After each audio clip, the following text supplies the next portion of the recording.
আসসালামু আলাইকুম। আজকের ভিডিওতে কথা বলবো কানাডার IMM 5257 শিডিউল 1 এই ফর্মটা নিয়ে। এই ফর্মটা ছোট্ট একটা ফর্ম বাট খুবই গুরুত্বপূর্ণ। এই ফর্মের মধ্যে এমন কিছু পয়েন্ট আছে যে আসলে আপনি জানেন না, যেগুলো খুবই ইম্পর্টেন্ট এবং আপনার মনে অনেক রকম প্রশ্ন আছে, যেসব প্রশ্নের আনসার কিন্তু এখানে সরাসরি নেই।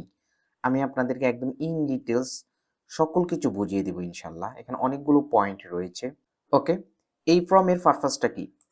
এই ফর্মটা মূলত IMM 5257 এর একটা সাপ্লিমেন্টারি ফর্ম। IRCC মূলত অ্যাপ্লিক্যান্টের criminal history, immigration history, security, background related information, public safety concern গুলো চেক করতে চায়, যার জন্য এই ফর্মটা ফিল আপ করে আপলোড করতে হয়। অ্যাপ্লিক্যান্টের যদি প্রিভিয়াস কানাডা রিফিউজাল হিস্ট্রি থাকে, আপনি পূর্বে কানাডার জন্য আবেদন করেছেন এবং রিফিউজ হয়েছেন, পাশাপাশি USA, সেনজেন, অস্ট্রেলিয়া বা অন্য যে কোনো কান্ট্রি থেকে যদি আপনি রিফিউজ হন বা ওভার স্টে থাকে বা ডিপোর্টেশন হিস্ট্রি থাকে, সেই ক্ষেত্রে ম্যান্ডেটরি এই ফাইলটি আপনাকে অ্যাটাচ করতে হবে আপনার অ্যাপ্লিকেশনের সময়। এই ফর্মটি ফিল আপ করার সময় কিছু কমন মিস্টেক রয়েছে, এগুলোকে অ্যাভয়েড করতে হবে। যেমন ধারণা করে একটা আনসার দেওয়া, রিফিউজালটাকে হাইড করা, অনেক ক্ষেত্রে ফর্মটি ভ্যালিডেট না করে আপলোড করে দেওয়া। এই বিষয়গুলো একটু অ্যাভয়েড করবেন এবং কনসার্ন থাকতে হবে। ওকে, এখন আমরা দেখব কিভাবে প্র্যাকটিক্যালি এই ফর্মটি আপনি ফিল আপ করবেন। প্রথমে ফর্মটি ক্লিয়ার করে নিব, একদম ফ্রেশ হয়ে যাবে ফর্মটি। দেন আপনার সিচুয়েশনটা দিবেন, এই ফর্মটা আসলে কে ফিল আপ করতেছে, মেইন অ্যাপ্লিকেন্ট? যদি মেইন অ্যাপ্লিকেন্ট হয় তাহলে এখানে একটা চেক মার্ক করব। আর যদি মেইন অ্যাপ্লিক্যান্টের spouse, common law partner, dependent child যার বয়স 18 বছর কিংবা তারও বেশি, যদি এরকম কেউ হয়, ধরুন আপনার স্পাউসের জন্য আপনি এই ফর্মটি ফিল আপ করতেছেন, তখন এখানে চেক মার্ক করবেন। তো মেইন অ্যাপ্লিক্যান্টের জন্য আমি দেখাচ্ছি, সো এখানে একটা চেক মার্ক করব। মেইন অ্যাপ্লিক্যান্টের ফুল নেম দিতে হবে। আমি জাস্ট বোঝার জন্য যে কোনো একটা নাম দিচ্ছি, আপনাদেরকে বুঝিয়ে দিচ্ছি। অবশ্যই পাসপোর্টের তথ্য অনুসারে দিতে হবে। ফুল নেম বলতে এখানে প্রথমে ফ্যামিলি নেমটা দিব আর এখানে গিভেন নেমটা দিয়ে দিব। এখানে একটা বিষয়, যে রেড বক্সগুলো দেওয়া রয়েছে এগুলো ম্যান্ডেটরি আপনাকে ফিল আপ করতে হবে। ওকে, আমরা ডেট অফ বার্থ দিব। ইউসিআই নাম্বার যদি থাকে তাহলে আমরা দিব। যদি আপনার প্রিভিয়াস রিফিউজাল থাকে তাহলে তো অবশ্যই ইউসিআই নাম্বার রয়েছে, সেই ইউসিআই নাম্বারটা আমরা এখানে লিখে দিব। 4 number point, military service. Did you serve any military, militia, or civil defense unit, or serve in a security organization or police force, including non-obligatory national service, reserve, or volunteer units? এই ক্ষেত্রে আপনি যদি Bangladesh army, navy, air force বা Bangladesh police, RAB, Ansar, BGB, coast guard, civil defence, fire service এই জাতীয় যদি কোনো প্রতিষ্ঠানে আপনি জব করেন বা জব করেছেন, তাহলে এই ডাটাটা ফিল আপ করতে হবে। এই ক্ষেত্রে আপনার জবটা যদি full time, part time, contractual বা রিজার্ভও যদি হয়, এই ক্ষেত্রে আপনাকে ইয়েস দিতে হবে। এই ক্ষেত্রে আমি নো দিয়ে দিব। আর যদি আপনি বিষয়টাকে ইয়েস দেন, এই পয়েন্টটা ইয়েস দেন, তাহলে আপনি ঠিক এইরকমভাবে ইনফরমেশনটা দিয়ে দিবেন। Okay, have you ever witness or participated in the ill treatment of prisoner or civilian looting or desecration of religious buildings? IRCC জানতে চায় এখানে দুইটা পয়েন্ট, একটা হচ্ছে উইটনেস, আপনি সাক্ষী ছিলেন, আর একটা হচ্ছে পার্টিসিপেটেড, আপনি অংশগ্রহণ করেছিলেন। তাহলে অংশগ্রহণ বলতে আপনি কোনো প্রাইসনার বা সিভিলিয়ানকে নির্যাতন করেছেন, মারধর করেছেন, টর্চার, অ্যাবিউজ করেছেন, লুটিং মানে হচ্ছে লুটপাট করেছেন, রিলিজিয়াস যে বিল্ডিংগুলো রয়েছে যেমন মসজিদ, মন্দির, চার্চ ইত্যাদি আপনি ভাঙচুর করেছেন, এই জাতীয়গুলোতে আপনি নিজে সরাসরি অংশগ্রহণ করেছেন। আর উইটনেস, উইটনেস মানে হচ্ছে আপনি দেখেছেন। এই ক্ষেত্রে যদি আপনি ফিজিক্যালি উপস্থিত থেকে দেখে থাকেন তাহলে এই ডাটা দিবেন। অনেকে বলে যে আমি তো পত্রিকায় পড়েছি বা আমি টিভিতে দেখেছি, এটা কি উইটনেস হবে? জি না, এটা উইটনেস হবে না। উইটনেস বলতে আপনি ফিজিক্যালি উপস্থিত ছিলেন লোকেশনে, প্লেসে। যদি এই রকম কোনো ঘটনা ঘটে থাকে তাহলে আপনি ইয়েস দিবেন। নিচের তথ্যটা আপনি ফিল আপ করে দিবেন, লোকেশনটা কোথায় আপনি দেখেছেন বা কোথায় ঘটনাটা ঘটেছে, প্রভিন্স দিবেন, কান্ট্রি দিবেন। এই ক্ষেত্রে আমি নো করে দিচ্ছি। এই পয়েন্টটা আসলে কেন গুরুত্বপূর্ণ?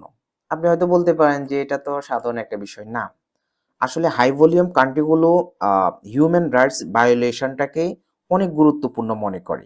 এই পয়েন্টটা কিন্তু কোনো ক্রাইম রিলেটেড না, এটা হচ্ছে মূলত হিউম্যান রাইটস ভায়োলেশন লেভেলের। সো এটাকে আপনি গুরুত্ব সহকারে আনসারটা দিবেন। এরপর 6 number point, are you or have you ever been a member or associated with any political party or other group or organization which has engaged in or advocate violence as a means to achieving a political or religious objective, or which has been associated with criminal activity at any time? এই পয়েন্টটা খুবই গুরুত্বপূর্ণ। আচ্ছা, অনেক বাংলাদেশি কানাডাতে গিয়ে asylum claim করে যে সে পলিটিক্যালি হ্যারাসমেন্ট বা পলিটিক্যাল ইস্যুটা সামনে এনে অ্যাসাইলাম ক্লেম করে। দেখুন, আপনি যদি ওই সময় ধরেন বাংলাদেশে আপনি একটা পলিটিক্যাল মেম্বার, বাট আপনি কানাডাতে যাওয়ার পরে ভিজিট ভিসায় যাওয়ার পরে অ্যাসাইলাম ক্লেম করলেন, তখন কিন্তু আপনার অ্যাসাইলামটাকে অ্যাপ্রুভ করবে না তারা। কারণ কি, আপনি এই ফর্মটাতে যখন দিয়েছেন যে আপনার কোনো ইনভলভ নেই, বাট কানাডাতে গিয়ে আপনি বলতেছেন আপনার আছে, তাহলে ইনফরমেশন গুলো কিন্তু মিস প্রেজেন্টেশন রয়েছে, আপনাকে কিন্তু আর আপনার কেসটা অ্যাপ্রুভ হবে না। বাই দ্য ওয়ে, আমরা এই পয়েন্টটাকে আর একটু ডিটেলস জানার ট্রাই করি। এখানে পলিটিক্যাল পার্টি বলতে আমরা নর্মালি বুঝি আওয়ামী লীগ, বিএনপি, জাতীয় পার্টি বা কোনো স্টুডেন্ট উইংসের যদি আপনি কোনো লিডারশিপ পর্যায়ে থাকেন, সেক্ষেত্রে কিন্তু আপনাকে ডাটাটা দিতে হবে। ট্রেড ইউনিয়ন বলতে অনেক ফ্যাক্টরি বা ইন্ডাস্ট্রিয়াল লেবার ইউনিয়ন রয়েছে। অফিসিয়াল ইউনিয়ন কার্ড বা মেম্বারশিপ যদি থাকে, সেক্ষেত্রে আপনি ডাটাটা ফিল আপ করবেন। এই ক্ষেত্রে কিন্তু আদার অর্গানাইজেশনের কথা বলা রয়েছে। এটা কিন্তু একটা ফর্মাল অর্গানাইজেশন যেখানে মেম্বারশিপ কার্ড রয়েছে বা লিডারশিপ বা অ্যাক্টিভ রোল প্লে রয়েছে আপনার।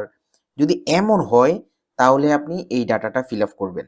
ওভারঅল একটা অর্গানাইজেশন বা পার্টি যার একটা পলিটিক্যাল এম রয়েছে বা একটা আইডিওলজিক্যাল এম রয়েছে অথবা মিলিটেন্ট কোনো অ্যাঙ্গেল রয়েছে, যদি এমন হয়, সেক্ষেত্রে আপনি ইয়েস দিয়ে ডাটাটা ফিল আপ করে দিবেন। কত তারিখ থেকে কত তারিখ পর্যন্ত আপনি ইনভলভ ছিলেন, অর্গানাইজেশনের নাম কি, এবং তাদের অ্যাক্টিভিটিসটা দিয়ে দিবেন, বা আপনার লিডারশিপ বা অ্যাক্টিং রোল প্লে কোনটা ছিল সেটা লিখে দিবেন। প্রভিন্স বিভাগের নাম দিবেন, কান্ট্রি নেমটা দিবেন। এক্ষেত্রে আমি নো করে দিচ্ছি। আবারও বলছি, যদি ইনফরমেশন হাইড করেন তাহলে মিস প্রেজেন্টেশন হিসেবে পরবর্তীতে আপনি প্রবলেম ফেস করবেন। 7 number point, government position. Have you ever held any government position such as civil servant, judge, police officer, mayor, member of parliament, hospital administrator?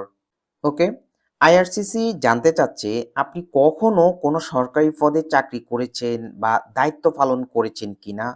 এখানে একটা বিষয় খেয়াল রাখবেন, এটা হচ্ছে হিল্ড, মানে হচ্ছে যে এটা পার্ট টাইম হতে পারে, এটা ফুল টাইম হতে পারে, কন্ট্রাকচুয়াল হতে পারে, টেম্পোরারি হতে পারে, সকল কিছু এটার মধ্যে কিন্তু ইনক্লুডেড। এক্ষেত্রে কিছু কনফিউশন রয়েছে, যেমন যদি স্বায়ত্তশাসিত প্রতিষ্ঠান হয় তাও ইয়েস হবে, আবার যদি এমপিভুক্ত টিচার হয় সেটাও ইয়েস হবে। যদি সরকারি কোনো প্রজেক্টে আপনি কাজ করেন এবং অ্যাপয়েন্টমেন্টটা সরকার কর্তৃক হয়েছে, সেক্ষেত্রে ইয়েস দিতে হবে। যদি প্রাইভেট হয়, দেওয়ার প্রয়োজন নেই। এই পয়েন্টটা যদি ইয়েস হয়, এইভাবে আপনার ডাটাটা ফিল আপ করে দিবেন। Previous travel, since the age of 18 or during the first 5 years, whichever is more recent, have you traveled to any country or territory other than the country of your citizenship or your current country of or territory of resident? গত 5 বছরে আপনি কোন দেশে travel করেছেন কিনা। যদি আপনি travel করে থাকেন, তাহলে ডাটাগুলো step by step fill up করে দিবেন। ফাইনালি আমরা সকল ডাটা ফিল আপ করার পর একটা রিভিউ করব। পুরো ফাইলটাকে রিভিউ করে ভ্যালিডেট অপশনে ক্লিক করব। ভ্যালিডেশন কমপ্লিটেড সাকসেসফুলি, ওকেতে প্রেস করব।